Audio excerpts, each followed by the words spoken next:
Isegi kui kevad toob värvirahu, on ometi üks õnneoaas, kus on ka erkseid värve. Sina, Liina Stein, ei jäta värviarmastajaid mitte kunagi hätta. Täpselt nii, et seekord meil oli küll siukene pulmateema, aga esimeses osas olid värvid täiesti esindatud.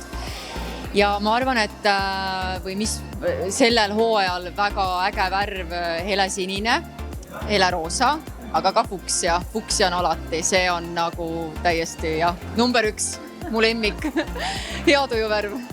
Ma olen täiesti nõus. Ausalt öeldes mina täna hommikul, kuna eile oli ka Fashion Week, ärkasin üles, vaatasin mingi hall laiba nägu, vahib vastu peeglist, võtsin fuksja ja mina ei tea, midagi juhtus. Kuidas sina nii hästi tead seda värvide salakeelt ja oskad neid nii targasti kasutada? Kes sulle õpetas seda?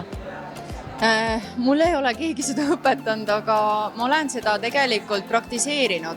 Ma olen seda praktiseerinud niimoodi, et ma ju näen seda, et kui ma panen inimesele, kui inimene tuleb, ma panen midagi kahvatut, ma tahan ju ta ilusamaks teha, ma ei taha teda ju teha nagu kahvatuks ja tegelikult kõik sellised võib-olla sellised kahvatumad värvid,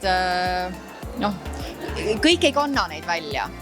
Et pigem on see, et meie oleme ju külmamaa inimesed, meil ei ole väga palju päikest ja meile ikkagi sobivad sellised pigem nagu mingidki värvid ja ütleme, siuksed tugevad värvid on alati töötavad, aga tegelikult töötavad need ka siuksed nagu päevitunud jumel, on ja.